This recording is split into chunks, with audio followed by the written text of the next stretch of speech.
Welcome to the Lemons and Pineapples podcast. I'm your host, Emma O'Brien, personal development coach, heart math practitioner, dog photographer, and entrepreneur.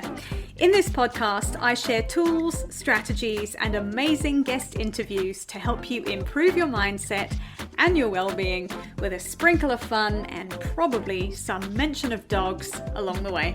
So without further ado, let's squeeze the day. Hi folks, welcome to episode 26 of the podcast. Today, my guest is Laura Mickler, and we'll be talking about how to stop holding yourself back.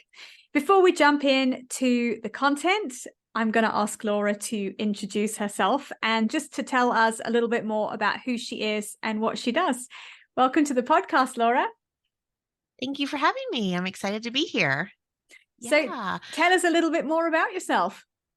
Yeah, so I am a mindset coach, and I have come to this work after a long time of working in the corporate world. I worked in the mortgage industry for a number of years and just realized that mindset is huge in everything that we do. And so we're going to talk a lot more about that today with the topic of the podcast.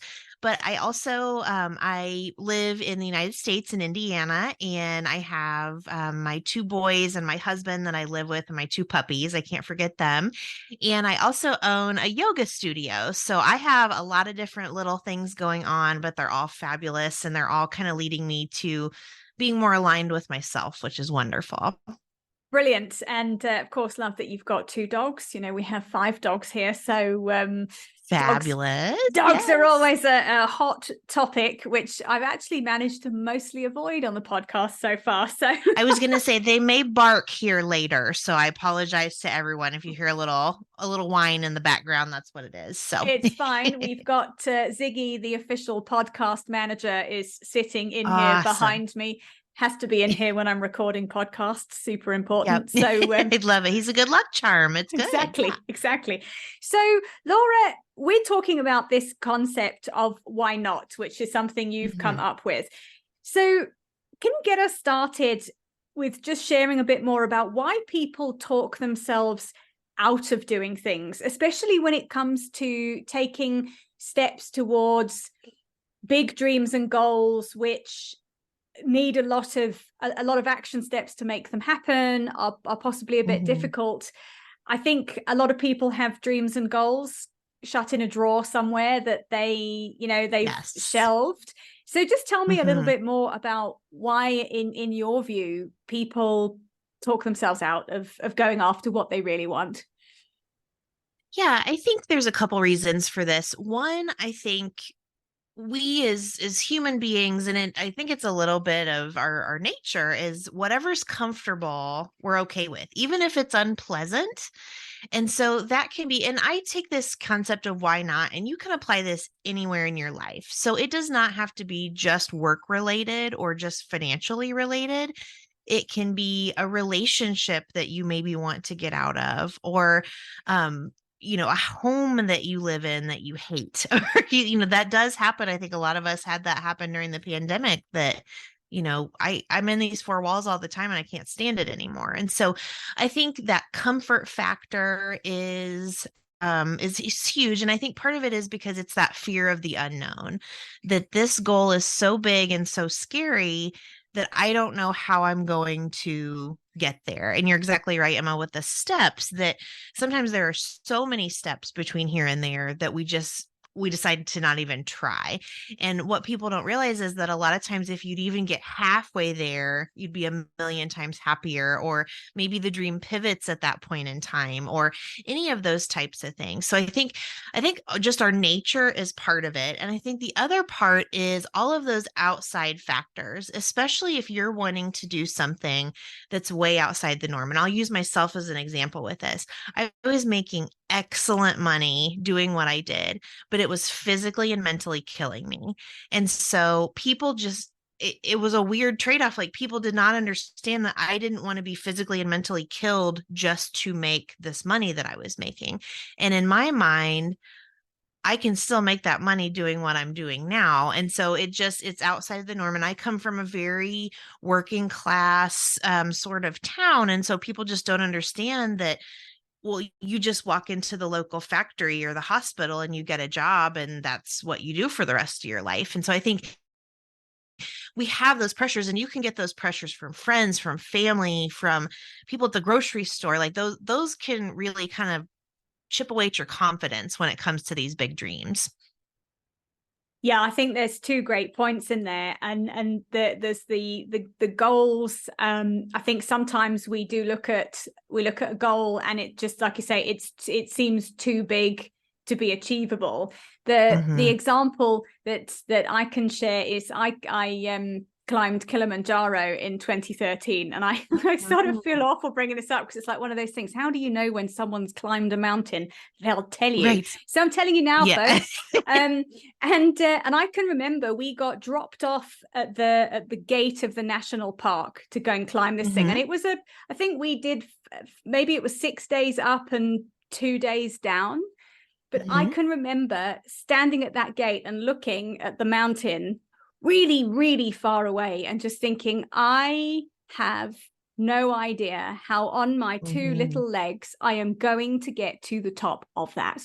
And the first day was awful because I kind of shot out the starting gate and trotted up to the top, and we got to the first campsite in the evening, and I was exhausted, and I'm looking at it and thinking, we're no closer to this. What the hell have I done? I've made no progress whatsoever. I've made no progress whatsoever. And thankfully, at the time, somebody gave me a cigarette because I used to smoke, and then someone gave me a glass of wine because our group did drink quite a lot of wine on the way up and down Kilimanjaro. That's not so much down on the way up. You're not supposed to, folks. But we did. I've got a great shot of one of the porters carrying a box of wine up the mountain. And I had to pull myself towards myself, and woke up the next day and had sort of had a bit of an attitude adjustment, because at that point I think I'd realized it's too late to go home, kind of committed. And I can either cry my way through. The only way out is through. The only way out is through. And literally we got to the point where I shifted my mindset into it being one step at a time. And I was very present. We had some amazing conversations all the way up. And it was just this case of literally one foot in front of the other. Stop thinking about the 200 million steps you need to take to get to the top. But how many steps do we need to take to do the 10Ks we've got to do today? And then it became enjoyable and doable, and I got to the top. And absolutely. So that's one thing. And I think it's just you have to sometimes break goals down and not focus on the gap between where you are and the end result, because I think that can sometimes be like a chasm that it's impossible to get your head around. So like you say, we just go, this is too hard, I'll stay here. Don't like it much, but it's okay. And then the other thing you said that I thought was very interesting is this piece of external pressure of, who do you think you are to go do something else when we're all happy? Well, we're probably not, but we're all happy with our regular jobs and just going to work, coming home and existing. And I think it's when we ask for something more than a simple existence, I think it's quite triggering for other people. Yes. And I think you're exactly right. And it's triggering because I think deep down they want that too, and they don't know how to access that. And so, I think you're exactly right. Yeah. So I would like to know a little bit more why you are so passionate about encouraging women in particular to follow their dreams. You've talked about your job as in the mortgage industry, where you were making good money, but it was literally physically and mentally killing you. Yes. Why are you so passionate about helping other people out of that? I think part of it's always been my nature to be a helper. So that, I come from an education background. I've never actually been a teacher, but I have a teaching degree. And I've seen the changes that people make. And I'll use one of my coaching clients as an example. He just recently published a book, and he had been sitting on that book for a long time. And so it just was really, and I didn't do anything special with him. I just said, hey, why are you not publishing this? And then bing, bang, boom, it's done. And so I think a lot of times as women, there's all of this invisible labor that just weighs us down. And, in almost every culture in the world, we're the second tier of what's important, who's in charge, those kinds of things. And I mean, there are studies that when women are successful and when women start making money, they give that back to their communities. Women are more giving in general. And so I think just anyway, I mean, I'm a hardcore feminist at heart, if you couldn't tell, but I think just a lot of that just comes from I want to support women and I've been supported as a woman. And so kind of giving that back. But I feel like the other thing, and Emma, I can't remember if I shared this story with you, but as a mortgage lender, so my podcast is called Deadbeats, Divorces, and Dividends. And when that came about, it was because I had these women that came into my office to get a mortgage to buy a home.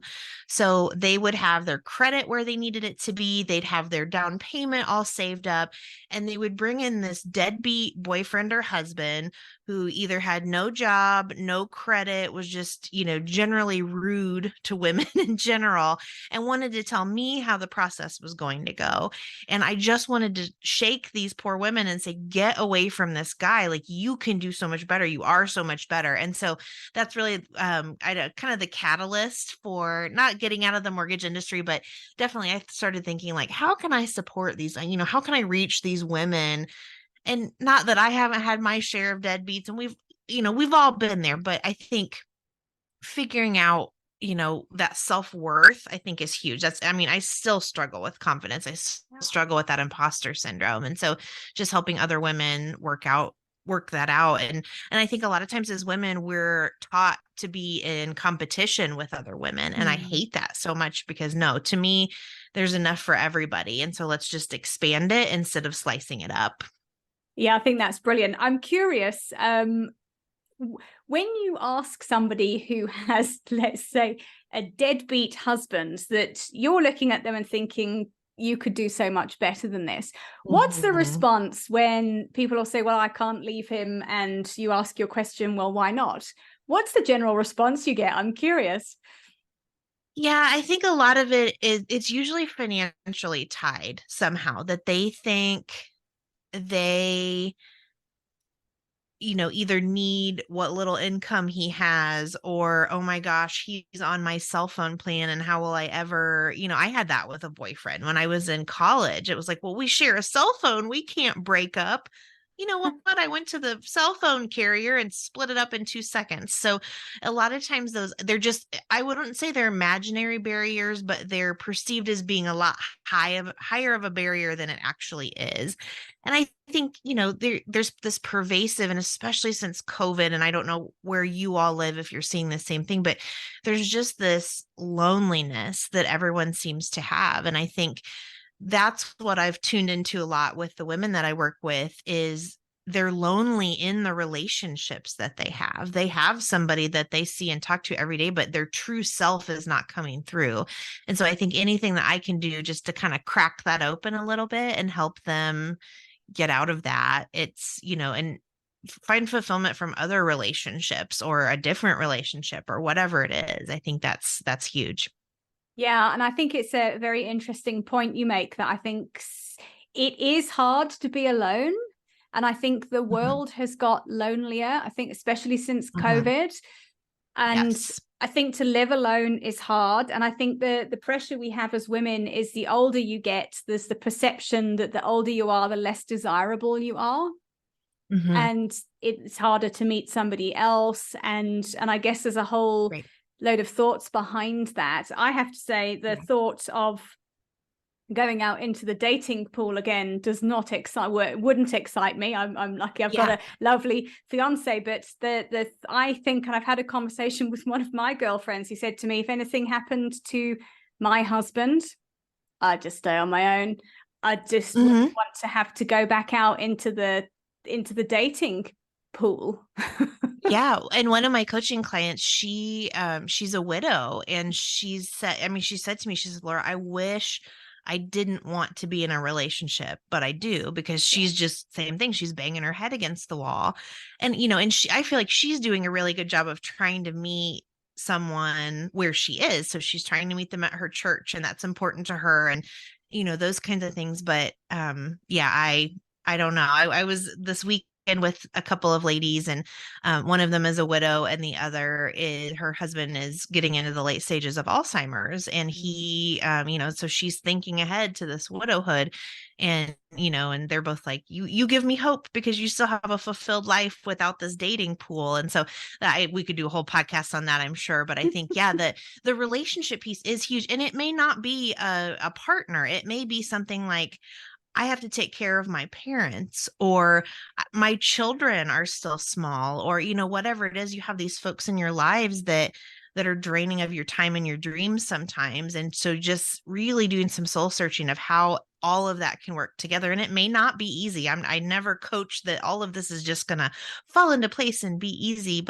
And I did want to say really quickly too, you're talking about your trek up the mountain. And that is literally one of the 6 initial weeks that someone works with me in coaching. We go off of the acronym, why not? And each of those is a step.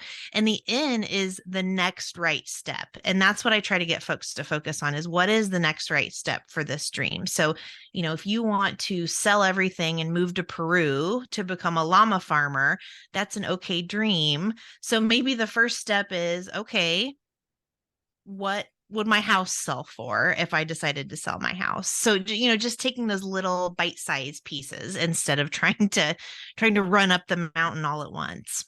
Yeah, I think it's about giving ourselves grace, isn't it? And about allowing things to unfold. We live in this world of instant gratification, and I think it can be hard having to wait for things. I was having another conversation with somebody in the UK who, was saying that she's got clients who get very frustrated when things don't happen right the first time, things don't happen immediately. And it's interesting for me, I live in South Africa, and I had to get used to, when I moved here, the fact that stuff didn't work. There is no working postal system here. You can't send anything in the post here. You can't. You have to courier stuff. No post arrives. It is hopeless, and you can either get really angry about it or accept it. And I think I've got a lot better at accepting you have to wait for things. We don't have, I think you can get Amazon delivered here, but it might get stolen, it might not arrive, and you kind of, I order my Amazon stuff when I go and visit the UK, and I order my books and I bring them back. But I think people get frustrated with having to wait for things, and it's something you've got to relearn that skill of patience, allowing goals to unfold, allowing it to take 6 days to climb the mountain. Sadly, I didn't have a helicopter to just get myself up to the top. But where would be the fun and the challenge in that? Right. And I've really been leaning into this personally of what's the joy in the journey, because, we think we can only be happy when we get to that big goal at the end, but you can celebrate the little wins along the way. Maybe you just checked your to-do list off for today. Maybe you got to bed on time, whatever the case may be. But also enjoying that, especially I think with entrepreneurship, for me, that's been hard, because it's like, okay, well, nobody's handing this to me. Well, I know at the end of it, I'm going to feel so accomplished that, like, I made all of this happen myself. It wasn't because I had all these easy wins kind of a thing. Now, take the easy wins, absolutely. But there are some things that you're exactly right. The gratification is going to be so much more when you've worked for it, and when it's yours more than, a lucky stumble kind of a thing. Quite a few lucky stumbles when I was on Kilimanjaro, or unlucky stumbles. I can imagine. I've never climbed a mountain, but I can imagine. I only did it. I'm not a camper or a walker. I did 2 things that I really detest and would never voluntarily go out and do. I did it to raise money for my local SPCA. That is the only reason I went to climb a mountain. Excellent. Yes. Because I don't, as I say, sleeping in a tent. I got into the swing of it, after a few days. But yes, what kept me going up the mountain was the prospect of a shower at the end of it. Yes. I always became a bit obsessed with that. Laura, just could you share with us 3 things for the listeners to think about when it comes to asking why not, that form the acronym that you have created with your why not question? I think definitely, and hold on, I'm gonna grab my little notebook here so I don't goof it up. But so I think really honing in on what is your actual goal and dream. Mm-hmm. So if it's, a lot of times we think, oh, wouldn't it be nice to do this? Oh, wouldn't it be nice to that? But really sitting down, and I'm huge on a lot of visualization work and manifesting and all of those kinds of things. So even if you just allow yourself to daydream, okay, I accomplished this huge goal. Maybe it's moving somewhere. What does your home look like? What are you smelling? How do your sheets feel when you sleep in the bed there? All of just really letting yourself get deep down into all 5 senses when it comes to that dream makes it more real. It triggers your brain and your subconscious that, okay, this really could happen, and just keeping that in front of you. It's one thing to have this daydream once and then not think about it for 3 years, but really, and whatever that looks like for you, if it's a vision board, if it's journaling, if it's just setting it as the background on your desktop, on your computer, whatever it is, just making sure that you keep that in front of you. I think that's huge. But really, getting down into what that looks like, who's there, all of the parts of that, and making it real for yourself. That's really the first place that I start with folks. And then I think a lot of times this involves what we in the woo-woo world called shadow work. So really looking at your baggage and what is holding you back from this. And I say your baggage, it can very well be things that are not your fault. It can be your upbringing. It can be maybe the circumstance that you're in right now is your baggage. Maybe you made a misstep and now think that you're bad with money, or, whatever the case may be. Just really sitting down and evaluating what your baggage is. Mine, I'm happy to share, is confidence. I always, everyone around me says, you're so brave and that's so cool. I never could do that. And in my mind, I'm doing it so scared that I can barely function.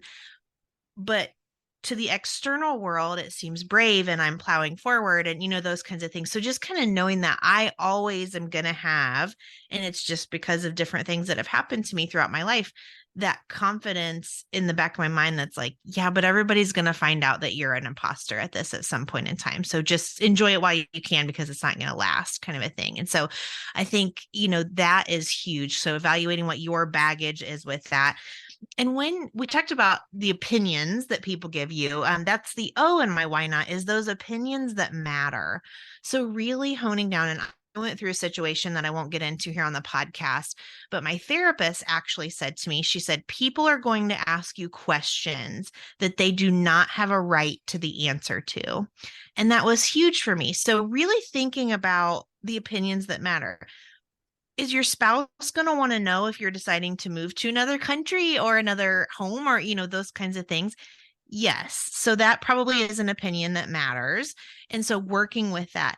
Is the random person from high school that you see at the grocery store that feels entitled to know what's going on with you, that opinion probably doesn't matter as much. And so really kind of, hinging in on who really is important, and when do I feel okay disagreeing with those opinions. So I'll use my mother as an example. I love that woman to death. We butted heads all the time, and she thought she needed to interject on everything that I was doing, that sort of thing, to the point it drove me bananas. But there were some things her opinion mattered on, and other things she didn't really have a say in. So just kind of recognizing that with those opinions, because I'm the same way. People love to give their opinions on it. And especially if you're sitting around a group of friends and you ask, what do you all think about this? They're going to tell you, and just kind of knowing most of the time it's coming from a place of love, but also it can come from that place of fear of you're going outside of the norm here. So what's going to happen? And I think those logistical things get in the way too of, well, you want to do this, but how are you going to pay your bills in the meantime? Or where are you going to live, or how are you going to raise your children, and some of those types of things. So I think just really honing in on those is important as well. That's really great advice. And I think the piece about visualizing is really, really important. I don't think it's that woo-woo really. It's so interesting doing scuba diving qualification years ago. I remember there is something in the PADI handbook about visualizing before you get in the water how your dive is going to go, because the chances are if you visualize it ahead of time, it'll go much better. So it's makes 100% sense to be applying that to lots of aspects of life. And the shadow work, I think, is really important, examining the belief systems you're operating from. And I think often we ask the question, who am I to go and do this big thing? And like you've said, what a great reframe to say, well, who are you not to? Why can't you go and do it? But to look at the belief systems we're working from that tell us why we can't do it, and to start to challenge those. Super, super important. And I really enjoy what you've said about showing up even though you're terrified. I think I will second the people who've said to you, I think you're really brave, because a lot of people would have that confidence piece and would just not show up at all. So to show up scared is showing up. And I think that's really, really inspirational for people to hear. That is the acknowledgement of, I feel scared and completely terrified, but I am going to do it anyway, because it takes me one step closer to that end goal of what I want. Absolutely. And I think it's, I like to tell people that I'm scared, that, now in my mind, do I have 18 escape plans for when this doesn't go well? Usually. But at the same time, some people, even with the escape plans, won't jump forward. And I do not consider myself, the pinnacle of bravery or anything like that. But I have been so rewarded over and over with showing up scared that's why I keep doing it. But I think you're showing up, and the key to success in life, in business, in achieving goals is showing up and taking a step. And that is one thing more than not showing up at all. Because if you don't show up at all, nothing is going to happen. You aren't going to move out of that comfort zone. You're going to be forever thinking, oh, I really wish I could have done that. And why is that person doing it when I can't? Well, they showed up. That's it. Simple as that. I think isn't there an 80-20 rule of, I think most things in life, it's about 20% talent and 80% just showing up and doing the work? Always. I had a boss when I first started working that said, as long as you can show up to your job, I think it was 80% ahead of everybody else. If you show up on time, that pushes you to 90. And if you do a good job, you're at 100. So it's, that has really stuck with me 20 years later, because it's true. Yeah. So, yeah. And I think for folks listening, it's about, if you've got a big goal and it seems really enormous, is what's the very first tiniest step you can take just to move yourself slightly towards that goal? And I think it's just doing something tiny every day. Yeah, absolutely. It's a million tiny steps to get to that big goal. And that's, and celebrating those little wins. I know we were talking about the big goal, but there's lots of things to celebrate along the way that you can keep yourself motivated with. Yeah, I actually think that's a really important thing. It's of more value to celebrate every time you take a step when you didn't want to. So you take a step when you felt scared, to be able to have a moment and go, oh, I did that one step today. I ticked those things off my to-do list today. Because that for me is the quickest and easiest way to build confidence, is by setting yourself the target of doing something and actually doing it. Because when you do that repeatedly, it builds confidence, because you go, oh, I can actually tick everything off my to-do list if I make it manageable. And I can actually get to the top of Kilimanjaro if I just do one step at a time. Exactly. I tell you, we had a joke going on. Everybody had first ascent gear, which I'm sure is a global brand with it's got a little lizard on it. And I got to the stage where I was fixating on this lizard on the back of the person in front of me's jacket. This bloody lizard watched me all the way up the mountain, but it was just you're like, I'm gonna need your jacket at the end of the climb because that lizard needs to stay with me. So I think yeah, everybody had the lizard who got renamed the smug lizard, because I'm like, that lizard, he's just looking at me, he's not doing anything. But it was just riding all the way up. Just riding all the way up, smug lizard. But it was just like little things like that of just, I'm going to focus on that and I'm just going to keep going.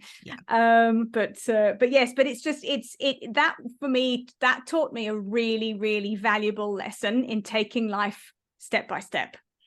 And just literally, sometimes you have to just put one foot in front of the other. Absolutely. And I think the other thing that motivates me with this whole situation is thinking through what this big dream is going to do for those that you love. So maybe it's, my kids are not going to see me stuck in this terrible relationship because I don't want to model that for them. Or we're going to have the financial freedom that I can send my kids to college or university without debt, or, just really thinking about, and I think that, and part of it's just the way I'm wired. I am not self-centric in that way, that yes, I'd like to do this, but at the same time, like, what is it going to do for my family? Maybe it's going to pay off your mortgage. Maybe it's, going to allow your children an opportunity that they wouldn't have being in one place, but another place will give that to them. And so I think that can help to, if you get yourself stuck in that, gosh, okay, big dream, what's in it for me? But I'm going to take, it's going to get my kids one step closer to, whatever it is, if I can make it to the next checkpoint. And so just kind of thinking through some of those types of things, I think can really help people as well.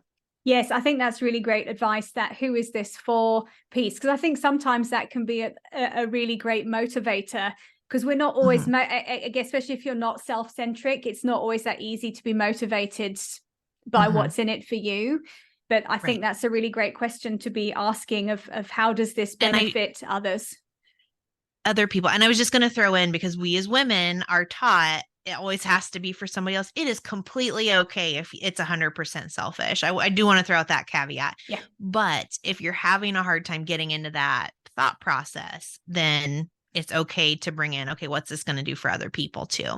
Yes, I think so. And I both are completely valid. And I think it depends on your goal, doesn't it? Sometimes we have goals that are totally about us. And I've got a goal to get something, go somewhere, do something that's totally for me.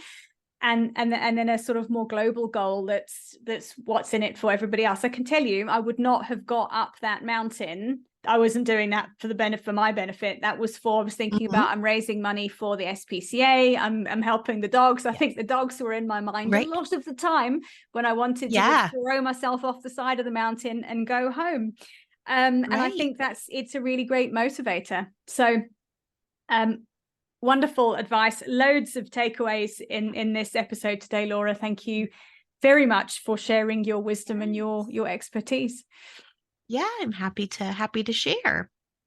So where can folks who would like to connect with you find you online?